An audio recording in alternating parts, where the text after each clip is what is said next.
উসমান গনির এত সম্পদ কেন হল? কেন হল? কি করে হল? মদিনার মসজিদে নববী শরীফে আল্লাহর নবী দরবারে উসমান গনি এসে হাজির হলেন। ইয়া রাসূলুল্লাহ, ইয়া হাবিবাল্লাহ, আমি উসমান বড় চিন্তার মধ্যে পড়ে গিয়েছি।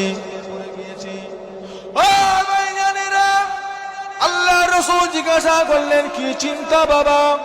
উসমান জবাব দিলেন, ইয়া রাসূলুল্লাহ, ইয়া হাবিবাল্লাহ, আমার মাল সম্পদ যে হারে বাড়তে শুরু হয়েছে, আমি উসমানের বড্ড ভয় হচ্ছে। মনে হয় আমি উসমান আর বেশি আল্লাহর ইবাদত করতে পারবো না। মনে হয় আমার নামাজ রোজা কাজা হয়ে যাবে। যে হারে মাল সম্পদ বাড়তে শুরু করেছে, আমার মনে হয় আর বেশি দিন আল্লাহ ওয়ালা হয়ে থাকতে পারবো না। আমি উসমান মনে হয় দুনিয়াদার হয়ে যাব, আখিরাতদার হয়ে থাকতে পারবো না, দিনদার হয়ে থাকতে পারবো না। আপনি আমার জন্য একটু দোয়া করে দেন, যেন আল্লাহ পাক আমার সম্পদ একটু কমিয়ে দেন। এই দোয়া আমরা কেউ চাই? কেউ চাইবো যে আল্লাহ সম্পদ কমিয়ে দেন? উসমান গনি চেয়েছে। ও ভাইজানেরা, আল্লাহ রাসূল জবাব দিয়েছিলেন, বাবা উসমান, ও বাবা উসমান, বাড়ি চলে যা। যদি সম্পদ কমাতে চাও, আমি নবী তোমাকে একটা আমল শিখিয়ে দিচ্ছি, ওই আমলটা করো। হুজুরজি, হুজুর বলেন কি আমল?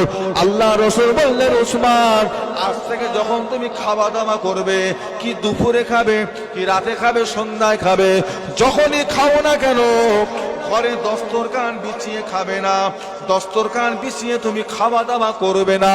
তুমি এবার যখন খাওয়া দাওয়া করবে, উটের পিঠে সাওয়ার হয়ে ঘুরে ঘুরে তুমি খাবে। আল্লাহ তোমার সম্পদকে কমিয়ে দেবে। উসমান বাড়ি চলে গেলেন।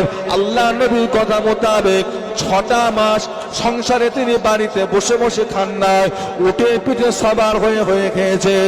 উটের পিঠে খাবার নিয়ে উঠে পড়েছেন, খাবার ধরে উটের পিঠের ওপরে উঠেছেন, ঘুরেছেন ফিরেছেন আর খেয়েছেন, ঘুরেছেন ফিরেছেন আর খেয়েছেন।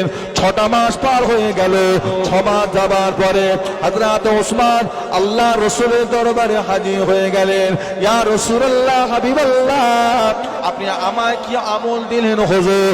কি আমল আমায় শিখিয়ে দিয়েছেন হুজুর? সম্পদ তো কমা দূরের কথা, সম্পদ আরো বেড়ে গিয়েছে। সম্পদ বেড়ে গেল। আমি এসেছিলাম সম্পদ কমাবার জন্য, আপনি আমল দিয়েছেন, করেছি 6 মাস, ডবল হয়ে গেল। তো মহব্বতে বলা যাবে না? মহব্বতে এ কি আমল? আপনার আমল তো উল্টো হয়ে গেল।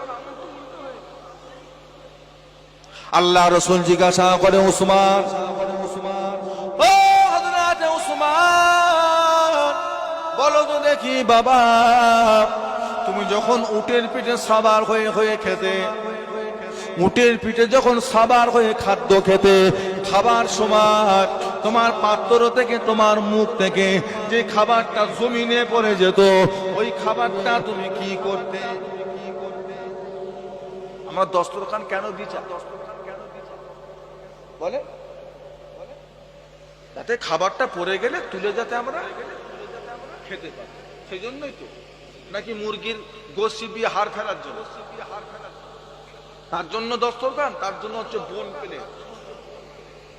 আর দস্তরখান দেওয়ার মানে হলো, যদি কোনো খাবার নিচে পড়ে যায়, সেটা তুলে